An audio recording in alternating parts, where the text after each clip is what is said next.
Manchester United 3, Aston Villa 1. Very good response by Carrick and the boys. Excellent sort of game. I mean, there was a couple periods in there that I was, I sort of went through the emotions of the roller coaster, okay? Because, the first half, I think we did pretty good. Okay, but I was kind of a little bit annoyed that we were doing all these wonderful crosses and our 6'5" striker was nowhere to be found but on the bench and not on the pitch. Okay, and we came out in the second half. I was very sort of impressed by that because we came out not messing about. Very high intensity, and for about like 10-15 minutes straight of the second half, we sort of just was absolutely just battering the ever living daylights out of them. And we score a goal, another one from Uncle Cass. Thank you for your service. He really is doing a farewell tour. I mean, like, if you're gonna do a farewell tour, this is the last sort of dance for him. He's doing probably one of the best possible ones you could ever do.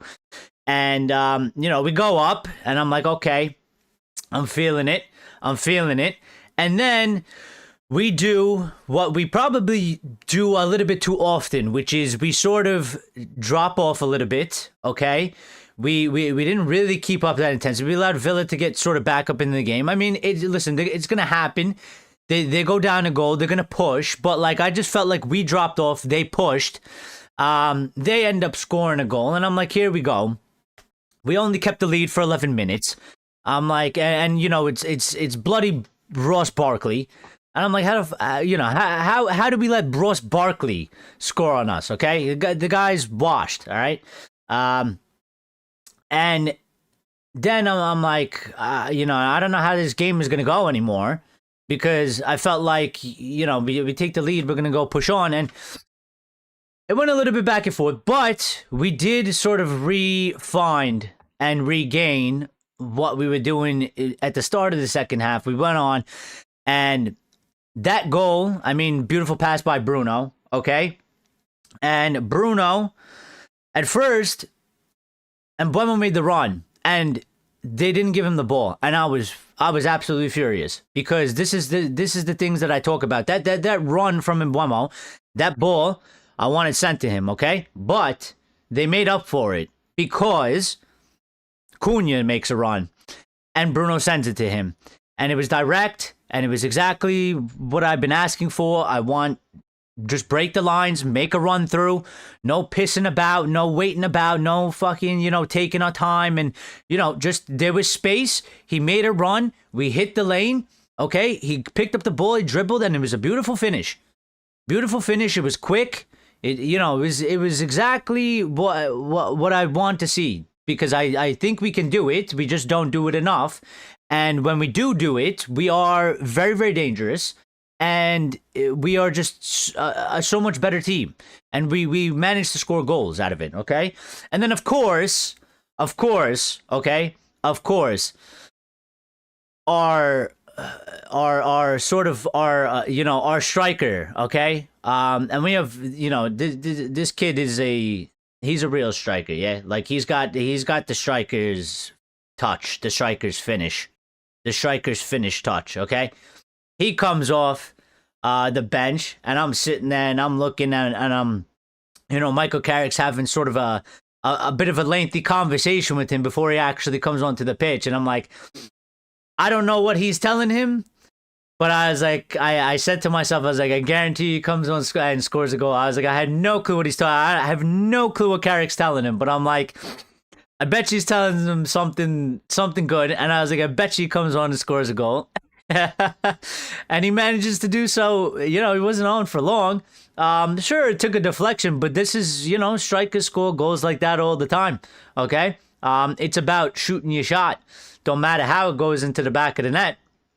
We scored a goal. We got 3 out of that, and we're chilling. We're chilling in third place. It was a 6-pointer.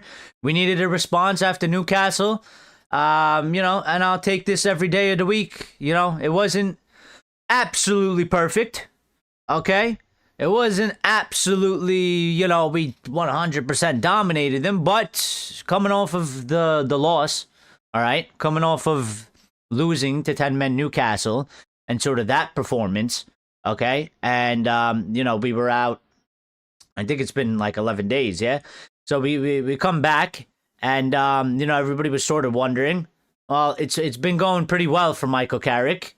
He hasn't had to deal with, I guess, what you would call adversity in terms of a loss, all right, until last match. And everybody was sort of wondering what's the response from the lads going to be. And it was a very, very, very good response by the team.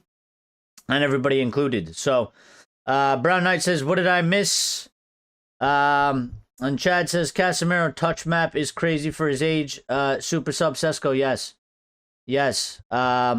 The fans, I think rightfully, and in Old Trafford, chanting 1 more year. I know some people, I guess some people wouldn't want that, or once upon a time wouldn't want it. Maybe they would want it now. Okay, maybe they would want it now. With the way he is playing, and I am telling you, listen, we're not going to be able to replace some of the things he does. Okay, there will be a hole left there. We got to try and fill it as good as possible. And, there's just some things with that experience, with that level of, what he's gone through his career and all the things he's learned at Real Madrid and, playing for Brazil national team and stuff like that. And then, being sort of this age and coming to Manchester United, but also just the character of him as well. He quite clearly at some point in his life has learned to deal with sort of, pressure, and not letting it get the best of him, and just doing what he needs to be doing. So, yeah, listen, it was very good. Bruno on top of his game once again. I believe he's broken the record for Manchester United for most assists in a season. David Beckham was the one that held that record, and now Bruno Fernandes holds that record. Again, Bruno, superb, on the money, our playmaker, has to be, really, because he is the creative player in the midfield. But you know what? The players, listen, I said this before, okay? And I was like, maybe we still are. I think it would make sense if you're still a little bit reliant on Bruno in terms of if he has a shit game, maybe we don't play as good. Because again, I mean, if he's your playmaker and the playmaker ain't really making plays or is having a rough day, well, then it's gonna be hard to score or create chances, right? Or at least have more of them. But when you have people like Cunha, okay, and even Sesko and others, right? And when they do get an opportunity, and even Cass, when they do get the opportunities, when you're able to put the ball into the back of the net, you are helping the team immensely in that aspect, and that's where I always feel like Bruno Fernandes no longer sort of goes super tunnel vision mode. Like when you look at how he used to be a lot more in certain games. You look 2-3 seasons ago, okay? There's certain moments, United we're looking for a win, okay? We're looking for a win. We're looking for something to happen. And he used to just basically take the ball and shoot 800 shots from 50 yards out and all different types of angles, and it wouldn't be very good because they're forced, and then he's not doing that anymore, which is good, because you never want him to do that, and it serves the team better, a lot better, and he's trusting his teammates more, because the guys in front of him, especially in the attack, they are getting the job done. They are doing what they are supposed to be doing. So, Mr. Reynoso is here. What's up? Taking all into consideration, mainly the owners, I'd play it safe and keep him 1 more year and rebuild the midfield over 2 summers instead of letting him go and trusting they'll get it done in one. That's on Casemiro.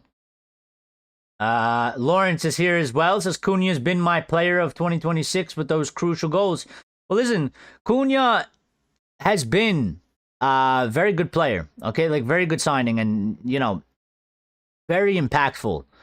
And he fits.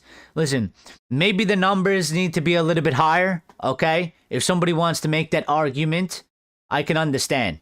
All right, but I sort of, sometimes you got to go a little bit past numbers. All right, and for me, what Cunha brings to the team is he does have, again, he's got sort of a mental toughness to him. Okay, I have never, not once, since he's come here yet, right? And he doesn't give me the feeling of this will happen to him. He doesn't give me the vibe that the weight of the shirt or the badge is too heavy for him. That's not to say that he hasn't played, a bad game or he struggled in a match, but he had that quote very early on before the season started about pressure, and he said, "I like pressure," or "I welcome pressure," or he said something to the effect of, "It's a privilege to have the pressure at Manchester United." And I always thought that was sort of a big quote, especially for somebody that's just gotten here and hasn't really actually played yet for us. And it was, I believe it was in preseason. And I really like his directness. His directness, his not shying away, okay?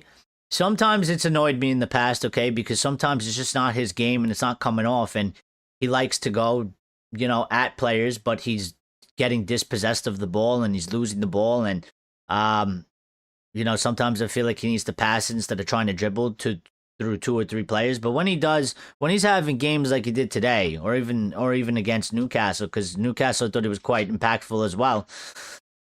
The directness, I welcome it every single day of the week. And I think it's an important sort of aspect for our team to have as well. German coach next for me, though. Our style is very stale. I don't really go by sort of nationality. I think anybody. It depends. Depends what you play. Cassie got most goals in his football career, mostly headers. I would just lob it his way and I'll get an assist. Oh, listen, he is very good at the heading, okay? And that's quite clear to see, because when we take a set piece, when we take a corner, or a free kick, okay, it's usually Casemiro or Maguire if he's on the pitch. And those are the two we're usually looking for.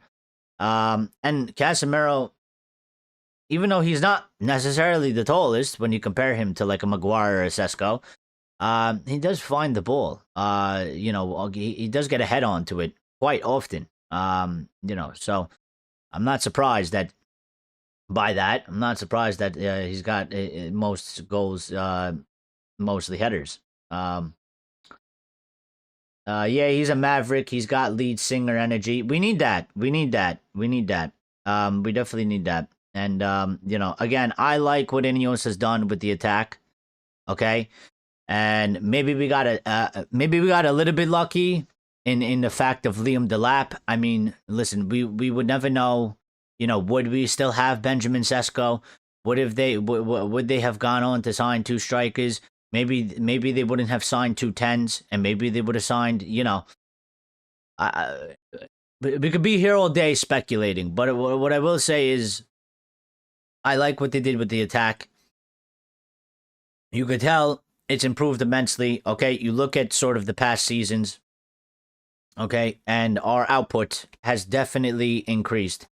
And, it's helping us, especially for this season. And it's helping us getting into the position that we're getting in. So, just real quick, smash the like on the video. Get that done, people. And also, we are 1 subscriber away. If you're new and enjoy the content, we are 1 subscriber away from 3,300. I know it doesn't say it there, but the real number is 3,299. One subscriber away from 3,300. So if you're new and you enjoyed the content, join the community, subscribe, hit the notification bell icon. We're gonna get into some of the quotes and sort of the post match talk by Michael Carrick. Okay. Chad says, without Casemiro, where would we be? Fun fact, Mano in the bench equals 2 managers fired. Mano starting, midfield ticking, and manager been called the savior. Yeah, I mean, listen, we listen. They're important players. I don't know. Was Mano benched under Eric Ten Hag? But listen, I mean, again, this is why I sort of I say Casemiro. Okay, we may have to move him on. Okay, like it might be that time. All right, I'm not gonna sit here and whatever. I have nothing against him. I always said, like I said for a couple other players, the wage is a bit too much. It's too much, and he's gonna be a year older. And I love Cass. I'd keep him here if I could. I'd obviously try and get the wage down a little bit and give him like a year extension. And if he wanted to stay, we could make it happen. But yeah, listen, for next season, I keep having this feeling here that we're going to miss him. No matter who we get.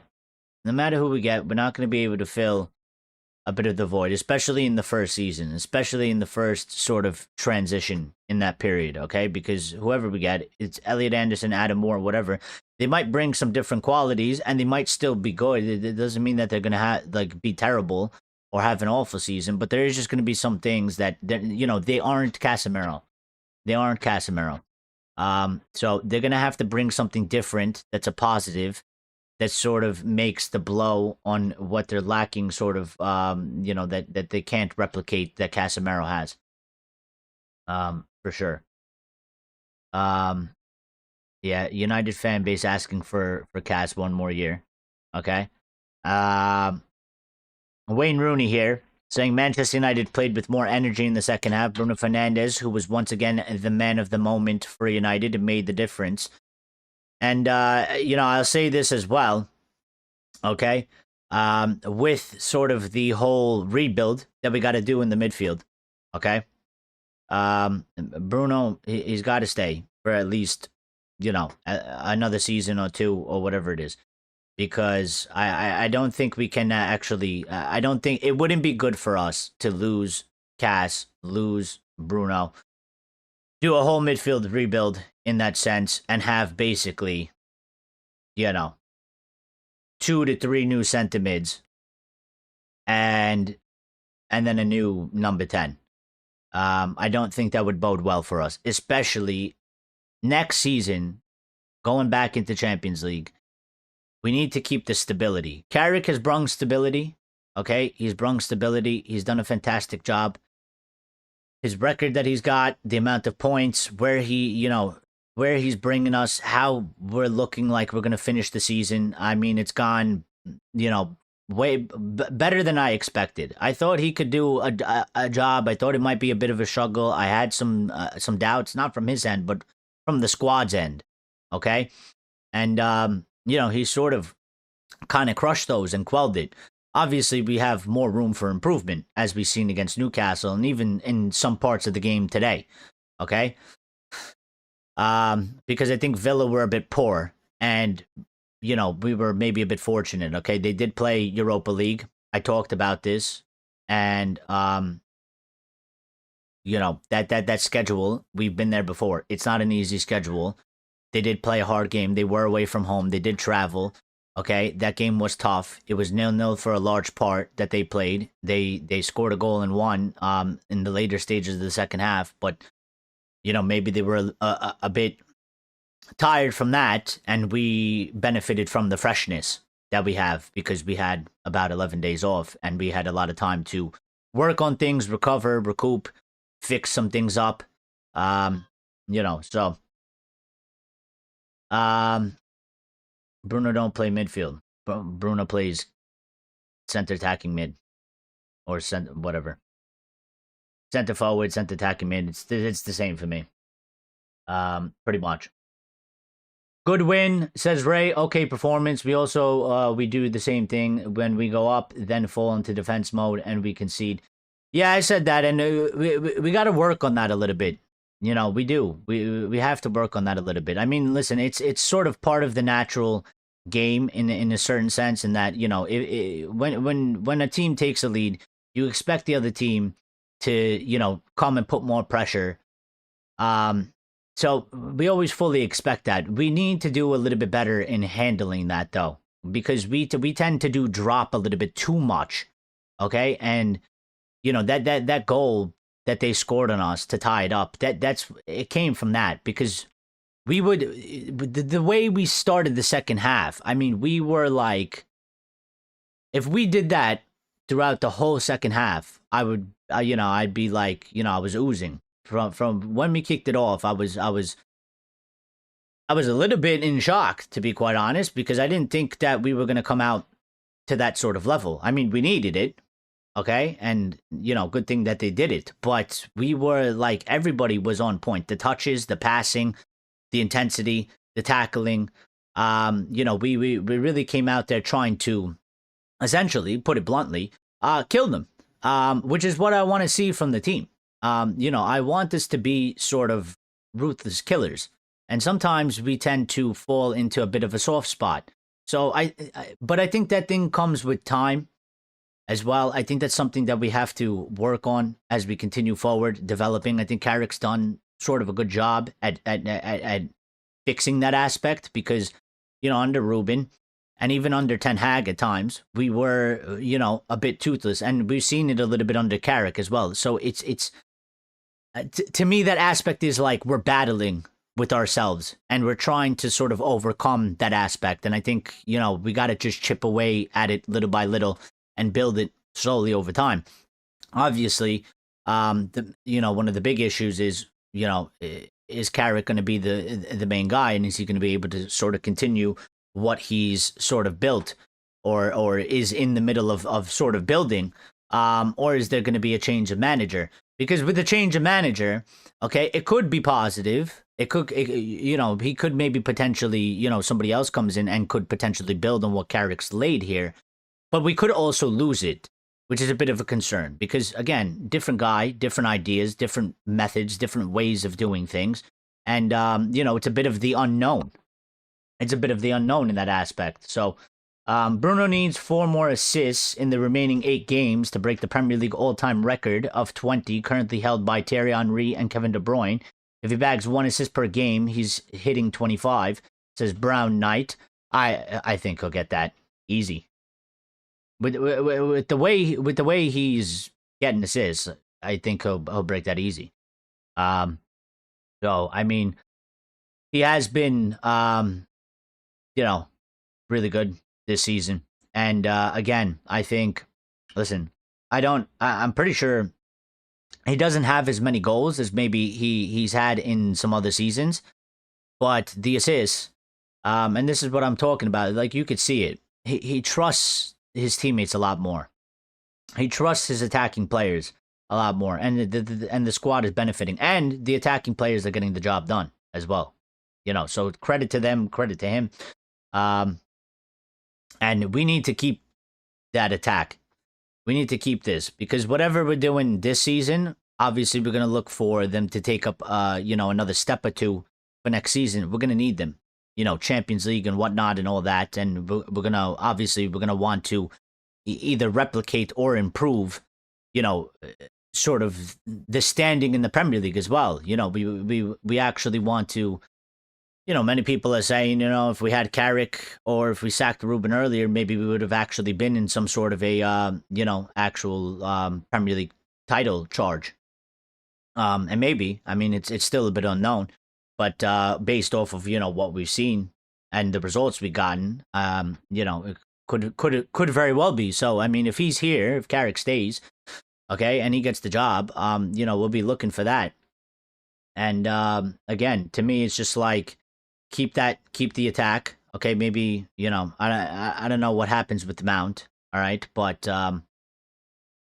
maybe you could make a change there or something like that. And I think Xerxes will go. Okay. I think Xerxes is definitely done. And I would be looking for Ugarte to get out of here and then sort of do the rebuild that we need in the midfield for sure. Maybe we get a left winger. Maybe we go for the left back and right back. You know, I don't know how many players we're going to be able to do. We're going to spend a significant amount of money, and we have to, on the midfield. So whatever, you know, is left over. We are getting a good amount of money back though, so we should be able to do it. Chad says 4 more crosses out of the 20. I think he gets it. Yeah, and that was the one thing that sort of annoyed me, though. And I saw many people talking about it as well online. It was like we were the crosses, and I've made this a point, okay, before, that I was like, I want to see more crosses, okay, and that's it's like you know, sometimes I feel like it can't be real life or something, because I feel like they're messing with us. Because we ask for these crosses, the crosses that they were putting in the first half, okay, they were really, you know, like, if you're an attacking player, if you're a striker or whatever, you're sort of like drooling out of your mouth for these crosses. But like the guy that we all would want these crosses to go to, who's 6'5" and has a crazy jump on him, he's on the bench. And we got small players. You know, Ahmad, the ball sort of went over his head in that one situation. He's a small guy. Like, it's going to happen. If Sesko's there, you know he's getting the head on it. So I just felt like at that time I was like, are they messing with us? Like, are they messing with us? It's like, you know, why can't we do this when we have the Big Ben in the box? But you know, I don't know. Axe is here. Says, yay, we won. GGMU. Chad says center forward Cam isn't, although I will say that he suits our 4-4-2 counterattacking system, the real United way. Yeah, and listen, I think, again, you sort of have to remember as well with Bruno, and I'll give him this credit as well, okay? He's doing these things in a period of a time in Manchester United teams that haven't been at their best. And sometimes I just can't help myself and think, well, I mean, you know, if we put him in the oldest squads, you know, our champions winning squads, our elite squad under Ferguson, you know, what he would be doing in there. Because, you know, we had a lot more free-flowing, way more attacking, like Chad mentions, you know, the real United counter-attacking way that we used to do. And I think it would be sort of an elite level there. Axe says, they showed character. The team kept pushing, looked for spaces. They displayed self-trust. Carrick understands our DNA and motivates the squad.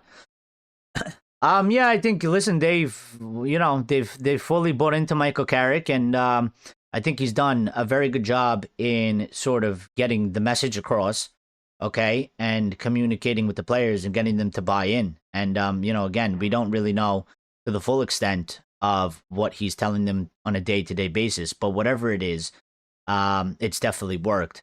And he's definitely done a good job in that, because as we've seen in recent times, you do change the guy that's in charge, and it doesn't always go necessarily well. So, you know, he's come in, he does have an understanding. He's you know, he's won things here. He was a brilliant player. He was able to read both sides of the game as a player. And you know, he's come in here and he's sort of picked us up in a place where we were sort of constantly teetering on the edge, but weren't able to really get over the hump, really get over the line. And he's gotten the players and the team to be able to actually get over the line and get over the hump. You know, this was another challenge, and it was a massive challenge. It wasn't only a 6-pointer, okay, but it was, we needed a response. It was sort of a tough loss and a bad display last match, and we needed a massive response, and it was another challenge that, you know, are we going to go do it? Are we going to get the job done? And we did. And, you know, so he's done a really good job. Ray says, why we need to change managers when we're doing good, we can get better, stay with Carrick. Well, we don't necessarily have to, but unfortunately, none of us are in charge, so none of us can make the decision. I think if it was sort of left up to the, maybe if it was a bit like an election and it was up to the majority of the vote, I think majority of the people would vote to keep Carrick. But I'm speaking in a sense of we don't know what's going to happen. I don't know what Ineos are going to do. We could all feel like, and we've seen this before, they've done things where they do things that are not popular at times, and goes sort of against the grain of the fans. So Carrick can finish the season out, and he can continue the way he's doing, and we can finish really strong. We could maybe even finish in second at the way things are going, and we could all be sitting there at the end of the season and say, well, surely Carrick's got to get the job because he's done absolutely fantastic, and let's just continue with it. And they can just literally be like, no. I don't think it would be right, but unfortunately, we don't really have a call on this, do we? So we just kind of got to see what happens. Ultimately, I will say, I think if you are Carrick and you're going to make sort of a stand for yourself and give yourself the best possible opportunity, the best sort of argument for you to get the job, I think he's doing it. I don't think he could do any better, really. He's doing really, really well, really, really well. You really can't do any better than he's done. Especially under the circumstances. We need a true number 7 to return to our full aura. We need to qualify for UCL and perform there. Change manager doesn't make you better. Not always. Renosa says, all right, folks, gonna go sleep. Talk to you guys later. Yep. Martinez was idiotic today. He's not on our level. It's good that we didn't transfer him. Would have been another waste of money. Well, but this is what I'm saying, and this is where you do have to give, okay? You have to give Ineos some credit, and I definitely have to give them some credit because I was saying this the whole time. Okay, when Ruben was here, even though I backed him and I supported him, I said there's an aspect there. You can't just do everything for the manager, and it should not be like that because we've done that before, and that's quite clearly wrong, and it doesn't always work. You got to find a bit of a sweet spot, and they did what they were supposed to. Because Ruben wanted and asked for Ollie Watkins, and Ruben wanted and asked for Emi Martinez. They didn't get them. Okay? And, you make that call. You're either going to get it right or you're going to get it wrong. Well, clearly, I feel like, and probably some of you or most of you feel like we got that call right. We got Sesko in. I really like Sesko. I think he's a real striker. He's got he's got more room for development, but he's got that striker instinct. This is the first time I feel like we actually have sort of a traditional real striker with that primal instinct of a striker. The striker is somebody, he will kick the ball. He will take a shot. The ball will go into the net somehow, one way or another.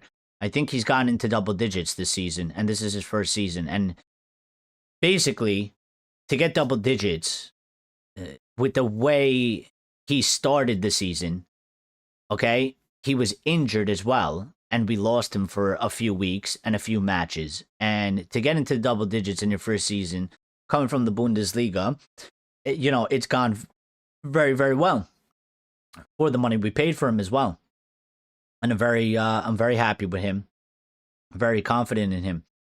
But in this aspect, that's where I say Ineos, to a certain degree, have done a good job, because there has to be that balance. They couldn't do everything for Ruben because, as we've seen, Ruben lost his job, okay, one way or another, but he's not here, and we have to carry on, and we have to continue. And Michael Carrick is able to come in, okay, and we have players to be able to continue to perform and play and win. And that's what needs to continue happening at this football club, and that's what we weren't necessarily doing. So I think that they have done a good job in the transfers. Maybe it's a little bit of luck as well, but sometimes you need a bit of luck. I think we are a bit fortunate that Liam Delap rejected us. Okay, And maybe, if he didn't, we would have got that totally wrong, and maybe we wouldn't have Sesko. But we'll never actually really know how that would have went. Okay, and maybe that's why we did get 2 number 10s. Maybe we were gonna get 2 number 9s. Maybe we were gonna use Xerxes as a number 10. We didn't get Liam Delap. We couldn't really figure out a striker. We had to spend more money on the striker than maybe we were gonna do, or whatever, or we could only afford one striker in that time, so they shifted to 2 number 10s. When I played in a lower division team, I looked like a superstar. It's different when you play with the big boys. Maino looking like peak Roy Keane. I don't know about that, but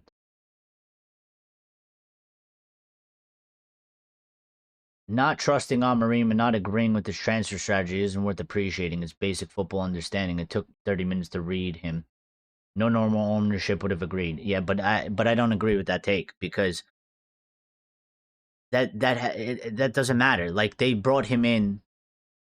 They clearly wanted to work with him. They clearly trusted him to some level. And when you have a manager there, again, if you look at our past way we operated, okay, we gave everything to the manager and we built the team specifically for that manager, which obviously fucked us over in many different ways, because once the Glazes and the CEO who was in charge decided that they no longer wanted to back the manager, the whole thing fell apart. And then when we went and got the next guy, we had to completely sort of rebuild the team, or we had a manager that was using players that they couldn't really use. So I know to a certain level it is sort of standard operating, but they do have to get credit for at least doing that, because they could have not done it. They could have continued the way, they could have done a different thing. So at the very least, they have some understanding. They have some sort of idea of a plan to a certain level. How good it is, different story, but it certainly is a change, and it's definitely helped us. It's definitely a bit positive in that aspect. It doesn't make sense. Like, you might have not rated him, and you might have not trusted him, but they hired him. They wanted to work with him. So, you're not going to bring in a manager and then completely ignore him. That doesn't work either. So they listened to him on some things, for sure. But they did the job that they're supposed to do, which is they had their own evaluations and they decided to go what's best with what they felt like was best for the club, and that the manager can still work with. And he was, if he can't do it and it doesn't work, well, then you got to move on from him. So it's proper squad building for me to a certain degree. All right. Chad says, I agree. Striker will kick the ball and take a shot. The ball just go into the net. Yeah, it's just like, he's had some wonderful goals as well. So this season. And, we've sort of been missing that little bit of just, it's, I call it just a striker's finish. Like, sometimes you don't know how it goes in there, but he takes the shot. The ball tends to be on target. The ball tends to somehow find the net. Okay, and he scored some. I think it was against Burnley. That goal is crazy. The goal against Burnley. That goal, only a striker can score that, really, and that's just sort of pure instinct. That's sort of just because you play that position and that's what you do, and you take the shot, and it goes in. I don't know how he scored it, but he did. And today, comes off the bench once again, and he takes a shot. It took some crazy deflection, but we needed it, and he made an instant impact as well. So, Axe says they clearly made a big mistake, and it took a lot of time to correct it. Besides, it was only their weak ego which made them make the change. It was an emotional reaction, not a calculated move. Well, on that part, I'll give you that. I think that's fair, and I'm not saying they're perfect in any sort of way.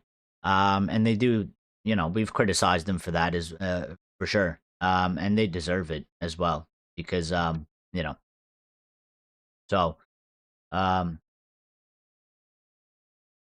then obviously I am 10 times better at understanding United than they are. Well, I think, you know what? Fair point.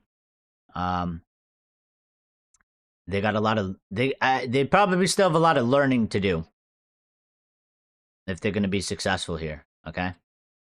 Um, but we'll see. I mean, they listen. Another big sort of thing is coming up for them. Okay, which is the summer. All right, and let's see what they do. You know, this is the only thing. We just sort of got to go through it right now. They either gonna get the job done or they're gonna fail miserably. You know, there's probably really no sort of middle ground. There could be maybe a middle ground, but I kind of just feel like they're either gonna get it right and it'll be good, or they'll fuck it up somewhere sort of drastically along the way, and you know they sort of did to a certain extent. And maybe again, maybe they got a bit of luck in terms of that. You know, they weren't necessarily going to sack him. They bring in Carrick, and Carrick's come in, and you know maybe if it wasn't necessarily for Carrick being as good as he is in the position that he's in, you know who could have went could be worse. You know, um, Carrick is creating another Solskjaer and Sesko. Well, yeah, maybe so, to a certain degree. And Sesko's kind of got that vibe as well. Like, you know, I think with Sesko's credit, like he is paying attention, okay? And that's something that Ali used to talk about a lot, is that like, you know, he used to pay attention a lot on the bench to the match. And, you know, he said it helped him a lot because when he come on, he'd already have sort of a plan in his head of, you know, what's gonna work and what's not gonna work, and what to expose, and you know when I do get on that pitch, what am I going to do? And he would go into the pitch right away with sort of a ready-made plan. He already analyzed the game, and I think Sesko's doing the same. You know, because he's coming on, especially under Carrick. He's coming on and he's having these impacts, very important, and he's winning us games. He's getting us 3 points, so he's helping us at the very least. So the thing is that we sort of need him to go a little bit past Solskjaer, to a certain degree, in that the terms of that, you know, he has to become, he has to do it when he starts, right? We don't want him to be a super sub, because I always feel like it's a bit disrespectful, but like, you know, Ali was, listen, he was in a very good team, so it was very tough for him to sort of constantly just secure that spot. But he is quite known for that, being sort of the super sub assassin, right? But the thing is, like, we bought Sesko to be our mainstay striker, our guy for the next, you know, 10 plus years, as you know, we hope stay as long as possible. So right now, I you know, for now, I think it's okay. But obviously next season we're gonna look, we're gonna lean on him a lot more. We're gonna rely on him a lot more, and we're gonna look for him to, you know, step it up. And we're gonna look for him to improve, of course. So, or a Teddy, says Chad. Sesko is useful, but he has to prove himself as a starter and do so consistently. We can't just have a useful substitute. Yes, I agree. I agree. And I think he'll get there. I think, listen, little by little, I think we've seen the progression of him. Again, you know, sort of think back to the beginning of the season and think to how he's performing now, you know, and it's definitely, clearly, you know, improvement has been made. So, you know, you know, ending off this season, end as strong as possible, which I think he's on course to do so. And then obviously for next season, we sort of also expect for him to, you know, improve on how he's finished this season. You know, it's a little bit like, I would say, sort of maybe Rasmus's first season to a certain degree. You know, Rasmus did sort of finish the first season at the end. He finished it kind of strong, and we were sort of all hoping that, you know, next season, you know, take it up a level or two, and it obviously didn't go that way. It went backwards for him. So, but yeah, he's got to. I think he'll get there. I'm not worried about that. I just think it's, you know, little bit of time, a little bit more time, a little bit more games, a little bit more improvement to the squad. I think he's got it in him. He'll get there. He'll get there for sure. But I mean, Carrick did sort of make the change, you know, that I expected. That Sesko would come out of the team. Diallo would come back in. By the way, Diallo, good performance. Okay, again, and many people didn't feel like he deserved to be dropped in the first place. But I did feel like that was gonna happen. And that's sort of our plan B. And he did go back. This is what Carrick started with his first match. That was the line. That was the team. And he went back to it, and we won again. So, you know what? Like, I would like Sesko to start, but maybe just continue with it, because whatever it is, that aspect of the dynamic, Sesko comes in, he gives us something different. We're allowed to play a lot quicker, I guess, to a certain degree, and break maybe the lines a little bit more with the front three that we have in Cunha and Buemo and Diallo. There's a bit more speed. The only thing is that we lack in the air to a certain degree up top, because Buemo is a smaller player, Diallo is a small player, Cunha is a bit bigger, but he's generally on the wing a lot of times, and he's not really getting heads in the box. But 2 assists for Bruno. Michael Carrick here giving us some post-match quotes, okay? And I'll get to that in a second, because I would like to find somebody giving us... I want the full comments from Michael Carrick. I hate doing pieces, because... Wayne Rooney is asked, though, on Michael Carrick getting the job permanently. And Rooney said 100% he should get the job. I have said this. I knew this was going to happen with Michael Carrick. He has got the best winning percentage of any Manchester United manager after that many games. For me, he has to get the job. And like I said before, I mean, he's making the best possible case. Again, you can't make a more better case than he's done so. So he definitely has to be in the conversation. I still think, to a certain level of a formality, Ineos probably still have to go through with the process. I think it's just you have to do it to a certain degree. But with the options we have available, especially with no Ancelotti and no Tuchel, okay, and like a Luis Enrique not being available, or maybe not, wanting to come to us, and or maybe not being able to find an agreement with Ineos, okay. I will say Carrick sort of does fit the bill for Ineos anyway, regardless of how he's doing. I mean, Carrick is a guy that he will be more that fits sort of the head coach role instead of sort of a manager, okay? He isn't going to demand necessarily the level of control that Luis Enrique would, or Thomas Tuchel would, or maybe even an Emery would. So I do think he fits that aspect as well. He's working in it right now, and he's doing fine with it. It's working.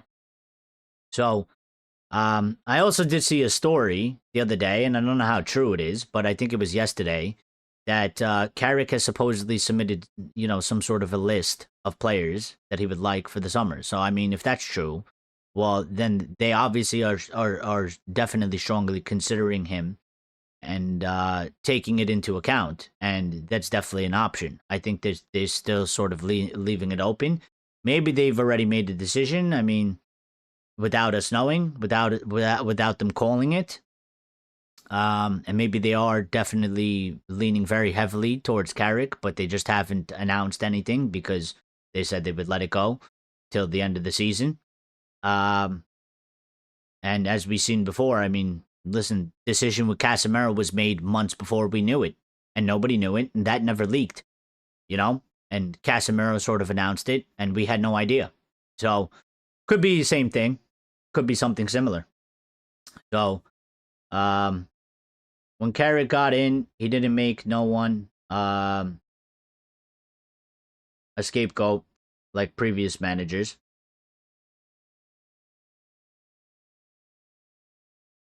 Well, But in what way? Like media wise, publicly, speaking wise? Because I mean, I don't think they. I mean, maybe a manager or two did that, but I think they do it anyway. I think it's mostly inadvertent because every manager has favorites, and you could tell Carrick has favorites. I mean, and you could tell who's not who he doesn't really rate. I mean, Ugarte is one, Xerxes another. Okay, he likes Ben. He likes the other players. Um, I think that's more of just like he's gotten the calls right, and the other managers gotten the calls wrong. You know, and maybe it comes off a little bit as they've made somebody a scapegoat to a certain degree as well. But I also think that's just they sort of had a bad call. They had a bad judgment in that. Listen, managers always have favorites. Fans moan about managers having favorites, but every manager has a favorite for one reason or another. Fergie had his favorites, okay, and they all have their reasons, but they definitely all have their favorites, for sure. But if you're gonna have a favorite, it better be sort of the right favorite. You know what I mean? You better get the call right. Like for me, obviously there was the one with Anthony under Ten Hag, you know, and he was quite clearly for whatever reason, whether that was Ten Hag, maybe it was the club because they spent a shit ton of money on it, or you know, I don't, whatever it was. But you know that he did the same with Rashford. Okay, and again, I don't know if that was coming from the club, that was coming from Ten Hag, maybe it was both, but you know, those guys, they couldn't, they were always in the team and they weren't performing, and other players couldn't get chances.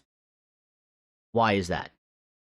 But I think with Carrick so far, I mean, he's gotten it right, and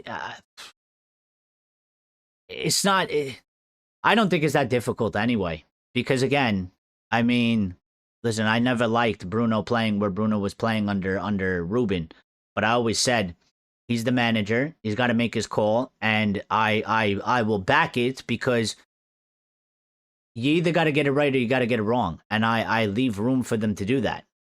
So I never liked Bruno playing there. I didn't want him playing there. Bruno quite clearly plays his best football and his best for the team playing where he's playing now. But if he's the manager, he's got to make that call, and you got to let it see if it works or not. And if it doesn't, well, he made his call, and you know he sort of made his bed, and he's got to lay in it, and that's what's happened. So,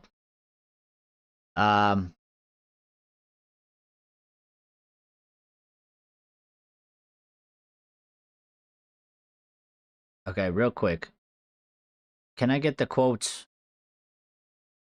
Does this guy have it? I gotta find the quotes. Bruno Fernandes. Okay, let's start with him, I guess, and we'll go back. Or hold on, let me go to the bottom. Let me go to the bottom and work my way up. How about that? We'll go through all of this. Okay, so Bruno Fernandes has delivered 5 assists to Casemiro in the Premier League this season, a record for a duo in the competition for 25-26. All right. No player on the pitch that is Statman Dave. No player on the pitch today. No player on the pitch made more ball recoveries than Kobe Mainu, 8 today. Okay, and he definitely stepped it way up as well. And that's more of the game that we know that he can do, for sure.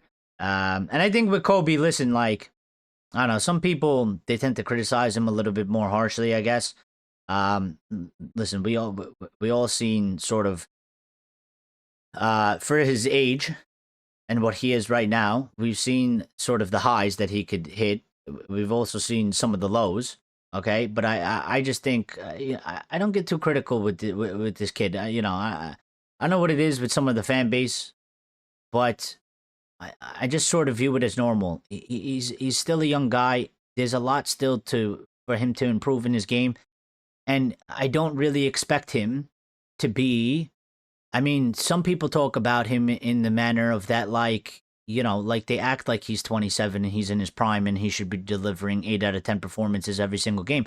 I would like for him to do that, but I think it's quite unrealistic because I don't think that's the way a player goes through progression of a football career. And there's going to be some games where he doesn't perform to that level. He's not going to give you an 8. Maybe he gives you a 6. Maybe it's a 5. But it's a work in progress. And I expect him to work through that progress because he needs to build himself a little bit more. All right? But he has the talent there. And he'll get through it. And, we got to play it, as long as we continue to develop him the proper way over the next couple years, he'll get stronger, he'll get better, he'll get more confident, the levels will get more consistent. This is sort of the hope. So, and that goes for, not just him, but a lot of some of the guys that we have. There's Yoro and Heaven, even Patrick Dorgu. These guys are more on the younger side. They're 20, they're 21. Okay, they're not, this isn't Football Manager, this isn't FIFA career mode. Okay, they're still on the younger side. They still have another 10 plus years in front of them in terms of their career. All right, once he starts getting to 24, 25, you expect him to sort of solidify this. So,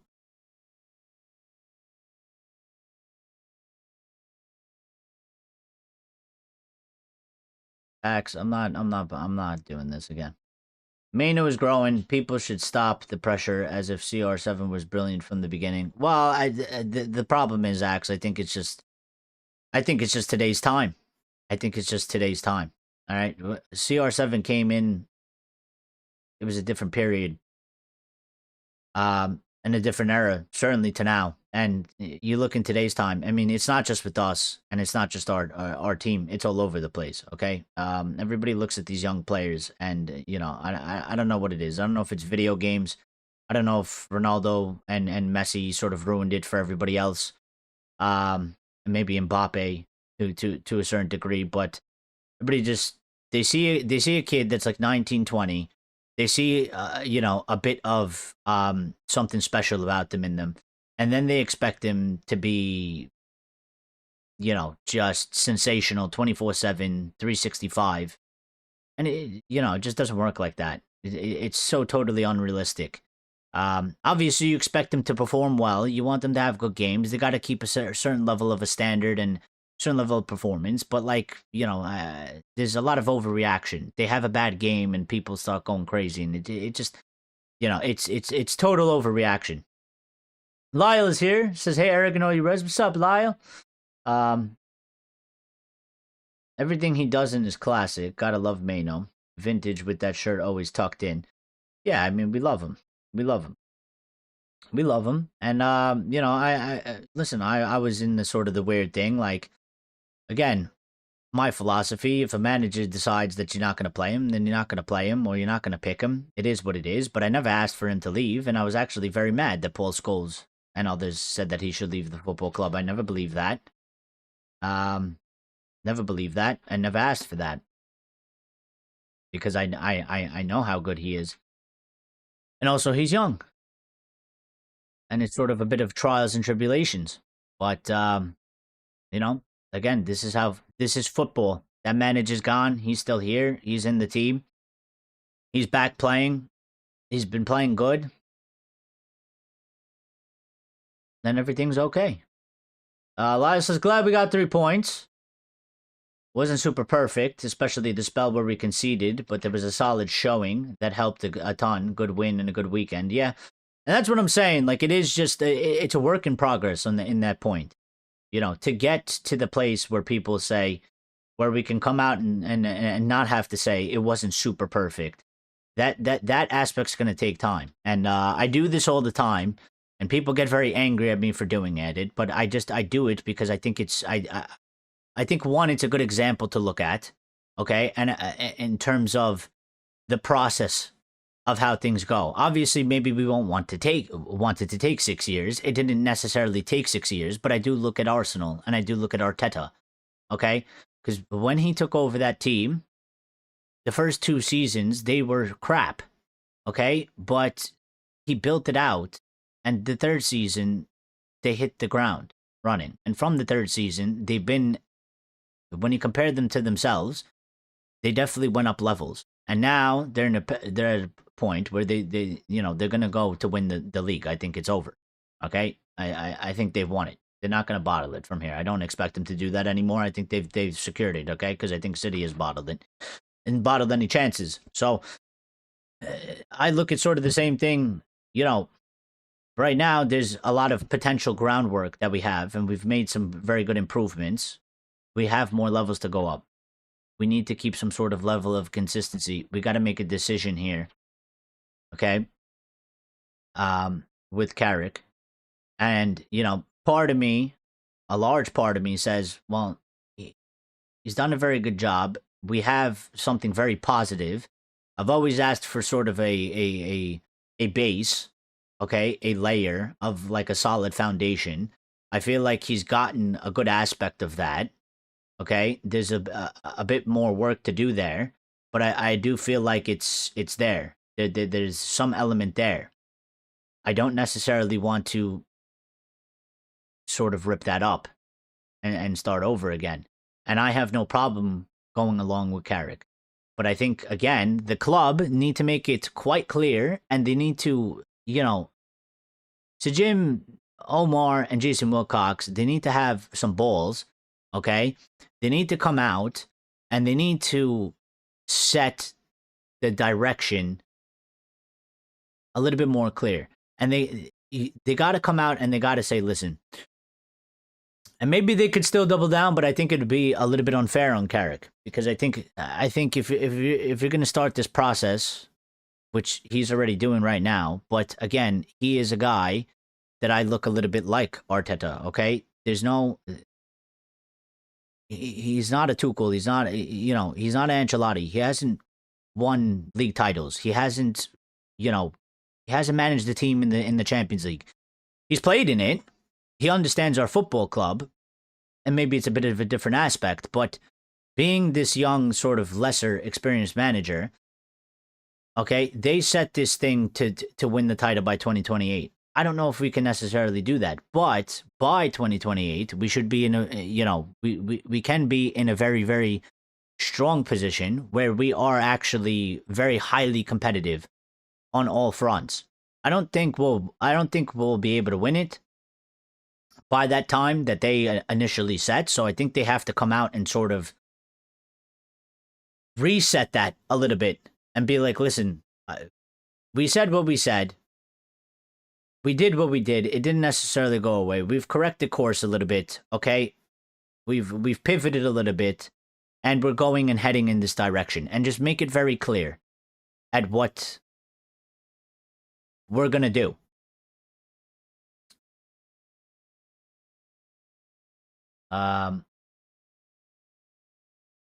Casemiro did the 6-7 meme. He did. That was for his son, by the way. Lila says fully agree. Lucky's here, says Glazes out. Axe says, honestly, you can use Arteta as an example. He is our sexy trophyless manager. We don't have that kind of acceptance of loserment at our club. He would have been sacked during his second season at us. Yeah, but maybe that's our problem, Max.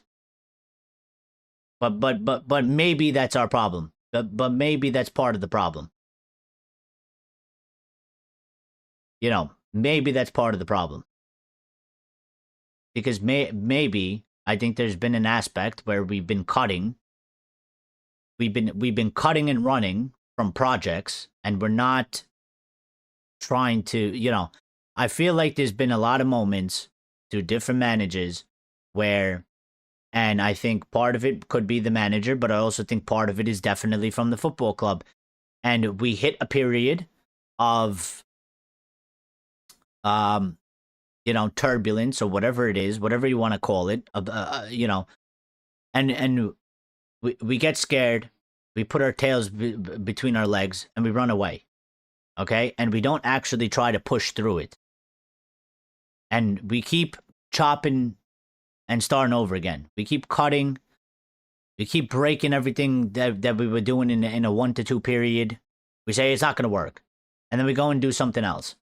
And that's not good either. That has definitely hurt us. So I've been saying at some point, you got to get a guy, you got to do the proper job in terms of above the manager. You got to keep supplying. You can't do what Tottenham did to a certain level that you get a Pochettino, he brings you, he's right there, and you don't get him transfers or you don't keep backing him. Okay, you got to keep up going, and every manager that we gotten in, at some point we hit a period where it's not good, and ultimately what happens is we sack the manager, we start over again, and we keep setting ourselves back, or we're just like jogging in place. But if you jog in place, people are actually moving. So the gap happens. So we need, we need to stay on course with somewhere at some point, and maybe it's now, and I would hope it's now, because we need to do it. Pick a guy, pick a plan, okay? It's not gonna be all rainbows and roses, all right, at all times. There's going to be a period where it's going to look quite dull, but but that's where the club steps in and has to do their job and say, okay, we're suffering in an area or in this period. What can we do to help the manager get out of this? What can we do to help the team, the squad, go up a level and then actually go out and do it? Which I feel like we've failed to do many, many times. And then we throw the manager under the bus. Okay, whether it's Mourinho, whether it's Ali, whoever. Well, see, you say it's not a problem. I think it's a problem. Because if you look at the way our club operates, it's definitely a problem. We are not Chelsea. We don't do those things. Okay? And I truly believe in building out a process. We are 13 years removed away from winning a Premier League. This is not, and has, after a good amount of time, it's not a quick fix. It cannot be a quick fix. It won't be a quick fix. That doesn't mean that they just get to do nothing and just be like, oh, it's going to take us forever, so deal with it. But it's not a quick fix. And Michael Carrick, for me, if he makes the manager, okay, if you want to count this period, whatever, but when he's made the actual manager, or if he's made the actual manager, so it would be next season, that'd be his real first season. If the first 2 seasons he doesn't win a trophy, well, what you want to do? You want to sack him? I'm not going to sack him. Depends how he's doing in the league, but even if he suffers a little bit and we go a little bit down, somewhere we got to pick something and stick with it, because we're not going to be able to move. We're not going to be able to grow. Okay? And maybe Arteta was a bit lucky that he got 6 years. I don't think you would get 6 years at United, but I mean, if you're able to get us to sort of that level and bring that sort of stability, I think they've done the proper job. I think Arsenal have done the proper job. Because here's our problem. Okay? If we were more stable and we did things the correct way, okay, we would have actually had a real opportunity to win the league. When things like this happen, when City aren't, are a bit down, and the Liverpool are a bit down, and they are the two that have been dominating the league for the past 10 plus years. Okay, this is why Arsenal is winning the league this year, because they stayed on course, they stayed consistent, they kept building the team one season after another season after another season. And their opportunity has come, because City is not as good as they were. Liverpool is not as good as they were. And they then took the position. These guys are always finishing second. Okay, but they're always in the conversation. They're always there. Now they get to win because they are the most stable. City had to change a lot of their team. Liverpool changed managers. They changed a bunch of their team. They've become unstable. Arsenal, stable and strengthened. You can't have instant success in this day and age of football. It takes time, trust, especially from where we are, I would say, and the understanding that everything doesn't always work out, but you have to back the club at some level. Lucky says, go get Elliot Anderson, Carlos Baleba, Moriello, fullback, 2 years, stick with the manager. That's what I said, start the manager roulette. It will either get a success faster or make the fans revolt against the Glazers. Yeah, no, see, I'm totally not with you there. It's a balancing act. Sure, Arteta has taken a long time to get success, but he's going to finally win the league. That's patience. And then once he finally wins the league, that's it. He has a trophy, a major trophy. Okay, they have a couple opportunities to win some more trophies this season as well, and he'll no longer be considered a trophyless manager. So you can't say that to him, and no one's gonna give a shit. They're not gonna care. They're just gonna be like, we won a Premier League. We don't care. It took us 6 years. We won it. And they're gonna put it in everybody's faces. They're gonna say, "Ha ha, we won," and it's end of story.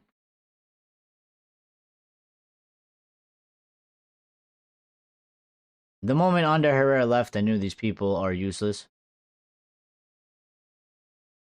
Yeah, but different people, you know?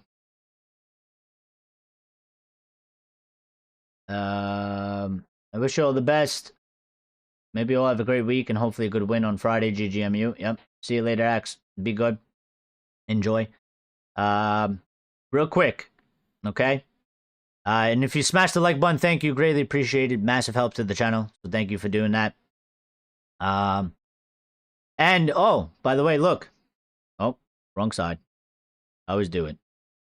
We hit 3,300 subscribers. So if you're new and you subscribed, greatly appreciate it. Welcome to the community. Welcome to the family. We'd like to hear from you as well. So don't be shy. Get involved in the comments. Everybody's welcome. Everybody gets an opinion here, and you don't have to be afraid. You know, we'd like to hear from you. We'd like to hear from you. Okay, I was going up the thing, but all right. Michael Carrick becomes the first manager in Manchester United history to win his first 6 Premier League home games. Only 3 managers have done better in the competition. Sven Goran Eriksson with 9, Carlo Ancelotti with 7, and Manuel Pellegrini with 11. So, you know, listen, it is trending very positively for Carrick as well. I mean, you know,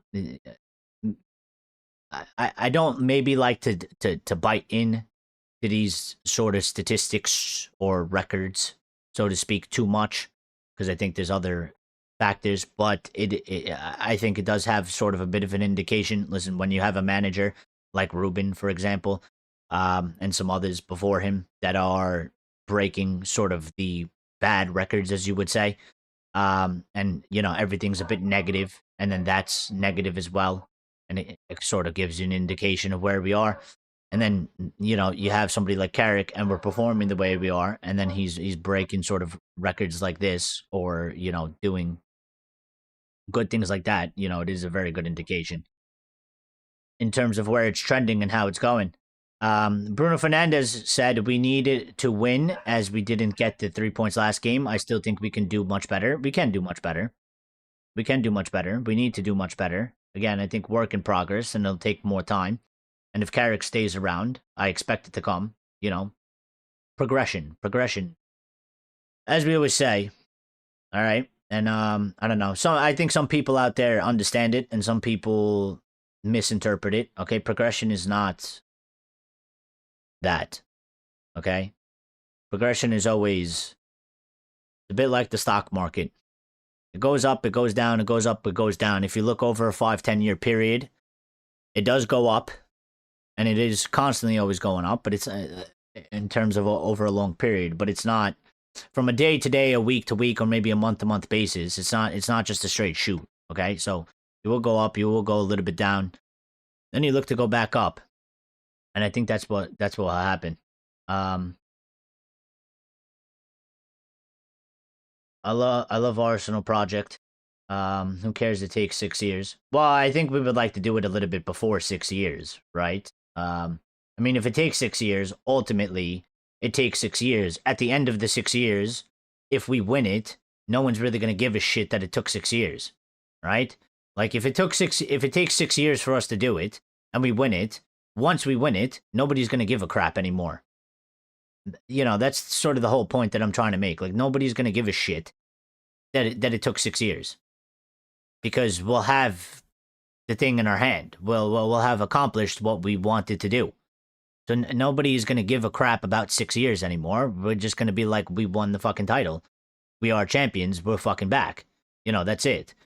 My hope would be that it doesn't take 6 years. I think you can do it in 4 if you do the proper things you got to do. I think we can do it in 4. I think we should be able to do it in 4.